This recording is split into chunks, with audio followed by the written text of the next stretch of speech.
Palakkad car പൊട്ടിത്തെറിച്ചുണ്ടായ അപകടത്തിൽ പൊള്ളലേറ്റ് ചികിത്സയിലായിരുന്ന കുട്ടി മരിച്ചു. എൽസിയുടെ ഇളയ മകൾ എമലീന മരിയ മാർട്ടിനാണ് മരിച്ചത്. സൈഫുനിസ നമുക്കൊപ്പം ചേരുകയാണ്. സൈഫുനിസ, എപ്പോഴാണ് കുഞ്ഞിന്റെ മരണം സ്ഥിരീകരിച്ചത്?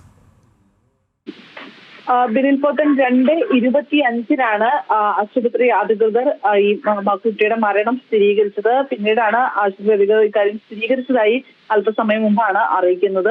പാലക്കാട് ഉണ്ടായ കാറ് പൊട്ടിത്തെറിച്ചുണ്ടായ അപകടത്തിൽ എൽസിയുടെ 3 മക്കൾ എന്നിവർക്കാണ് പരിക്കേറ്റത്. ഇതിൽ ഇളയ മകളാണ് എമലീന മരിയ മാർട്ടിൻ എന്ന 4 വയസ്സുകാരി.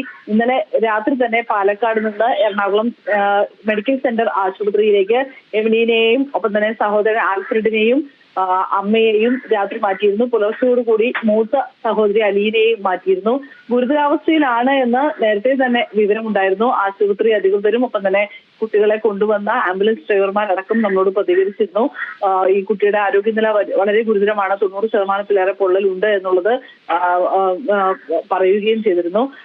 ഇന്ന് രാവിലെ ഡോക്ടർമാർ കണ്ടപ്പോഴും ബന്ധുക്കളോട് ഗുരുതരാവസ്ഥയിൽ തന്നെയാണ് എന്നാണ് അറിയിച്ചത്. ഇന്ന് ഉച്ചയ്ക്ക് ശേഷമാണ് മരണം സംഭവിച്ചത്. ഇന്ന് രാവിലെയൊക്കെ കുട്ടികൾ കോൺഷ്യസ് ആയിരുന്നു, ചില കാര്യങ്ങളൊക്കെ സംസാരിക്കുന്നുണ്ട്, പക്ഷെ വ്യക്തമല്ല എന്നായിരുന്നു പറഞ്ഞിരുന്നത്. കൂടുതൽ മെച്ചപ്പെട്ട ചികിത്സയ്ക്ക് വേണ്ടിയാണ് ഇവരെല്ലാവരെയും തന്നെ എറണാകുളം മെഡിക്കൽ സെന്റർ ആശുപത്രിയിലേക്ക് മാറ്റിയത്. ഇന്നലെ വൈകിട്ട് 5 മണിക്ക് ശേഷമാണ് ഈ അപകടം ഉണ്ടായത്. ഇവരുടെ വീട്ടുമുറ്റത്തുണ്ടായിരുന്ന കാറിൽ ഇവര് പുറത്തു പോകുവാനായി കയറിയപ്പോൾ ഈ കുട്ടികൾ 3 പേരും പിൻ സീറ്റിലായിരുന്നു ഇരുന്നത്. അമ്മ മുൻ സീറ്റിലിരുന്ന് കാറ് സ്റ്റാർട്ട് ചെയ്തപ്പോൾ തന്നെ പൊട്ടിത്തെറിക്കുകയായിരുന്നു. അതിനുശേഷം കുട്ടികൾ വീട്ടിലേക്ക് ഇറങ്ങി ഓടുകയായിരുന്നു. ഈ ആംബുലൻസ് ഡ്രൈവർമാർ പറഞ്ഞതനുസരിച്ച്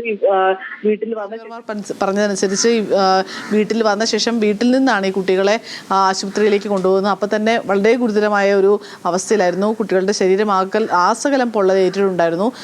അപ്പോൾ ആ രീതിയിൽ ഗുരുതരാവസ്ഥയിലായിരുന്നപ്പോഴാണ് ഇന്നലെ രാത്രി 9:30 എറണാകുളം മെഡിക്കൽ സെന്റർ ആശുപത്രിയിലേക്ക് ഈ 2 കുട്ടികളെയും ഒപ്പം തന്നെ അമ്മയെയും കൊണ്ടുവന്നത്. ഇന്ന് പുലർച്ചെ അലീനയെയും കൊണ്ടുവരികയായിരുന്നു. അലീന അപകടനില തരണം ചെയ്തിട്ടുണ്ട്. പക്ഷേ ആൽഫ്രഡിൻ്റെയും ഒപ്പം തന്നെ എൽസിയുടെയും ആരോഗ്യനില ഗുരുതരമായി തന്നെ തുടരുകയാണ്. മറ്റു വിവരങ്ങളൊന്നും ആശുപത്രി അധികൃതർ പറയുന്നില്ല. എന്തായാലും ഈ എമലീന മരിയ മാർട്ടിൻ്റെ മൃതദേഹം പോസ്റ്റ്മോർട്ടം നടപടികൾക്ക് ശേഷം ബന്ധുക്കൾക്ക് വിട്ടു നൽകുകയും ചെയ്യും. സൈഫുനിസ, ഇപ്പോൾ ഒരാളുടെ മരണമാണ് നിർഭാഗ്യവശാൽ സ്ഥിരീകരിക്കപ്പെട്ടിരിക്കുന്നത്. ഒരു കുഞ്ഞിൻ്റെ മരണമാണ്. ഒരു കുട്ടി അപകടനില തരണം ചെയ്തു എന്ന വിവരങ്ങൾ കൂടി പുറത്തു വരുന്നുണ്ടല്ലോ. ബാക്കിയുള്ളവരുടെ ആരോഗ്യസ്ഥിതി എങ്ങനെയാണ് സൈഫു? ബിനിൽ, മറ്റുള്ളവരുടെ 2 പേരാണുള്ളത്. അത് അമ്മ എൽസിയും ഒപ്പം തന്നെ ഒരു മകൻ ആൽഫ്രഡ് മാർട്ടിനുമാണ്. ഈ ആൽഫ്രഡ് മാർട്ടിന് 6 വയസ്സാണ് പ്രായം. പിന്നെ അമ്മ എൽസിയുമാണ്. അമ്മ എൽസിയേക്കാൾ കുറച്ചുകൂടി പൊള്ളലേറ്റിട്ടുണ്ട് ഈ മകൻ എന്നാണ് മനസ്സിലാകുന്നത്. മകനും 70-75% പൊള്ളലേറ്റിട്ടുണ്ട്. അമ്മ എൽസിക്ക് 45%-ലേറെ പൊള്ളലുണ്ട് എന്നാണ് ആശുപത്രി അധികൃതർ പറയുന്നത്. ഗുരുതരാവസ്ഥയിൽ തന്നെയാണുള്ളത്, ICUവിൽ തന്നെയാണ് ഉള്ളത്. പക്ഷേ ഏറ്റവും കൂടുതൽ പൊള്ളലേറ്റത് ഈ എമലീന മരിയ മാർട്ടിൻ എന്ന 4 വയസ്സുകാരി, ഇവരുടെ ഏറ്റവും ഇളയ മകളാണ്.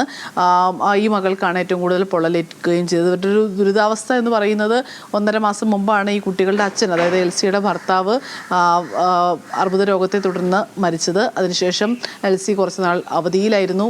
നഴ്സായി ജോലി ചെയ്യുകയായിരുന്നു പാലക്കാട് ഒരു സ്വകാര്യ ആശുപത്രിയിൽ. അതിനുശേഷം കഴിഞ്ഞ ദിവസമാണ് ജോലിയിൽ പ്രവേശിച്ചത്. അതിന് പിന്നാലെയാണ് ഇന്നലെ ജോലി കഴിഞ്ഞ് വീട്ടിൽ മടങ്ങിയെത്തിയ ശേഷം കുട്ടികളുമായി പുറത്തേക്ക് പോകുമ്പോഴാണ് ഈ അപകടം. നിർഭാഗ്യവശാൽ ദൗർഭാഗ്യം വന്ന് ആ കാറിൽ തീയായി കത്തിപ്പടർന്നത്. ഇപ്പോൾ ഒരു കുട്ടിയുടെ മരണമാണ് സ്ഥിരീകരിക്കപ്പെട്ടിരിക്കുന്നത്. എൽസിയുടെ ഇളയ മകളായിട്ടുള്ള എമലീന മരിയ മാർട്ടിനാണ് മരിച്ചിട്ടുള്ളത്. മറ്റുള്ളവരുടെ ആരോഗ്യനില ഗുരുതരമായി തുടരുന്നു. ഒരു കുട്ടി മാത്രമാണ് അതീവ ഗുരുതരാവസ്ഥയെ അതിജീവിച്ചിരിക്കുന്നത്. വിവരങ്ങൾ നൽകുകയായിരുന്നു സൈഫുനിസ അലിയാർ.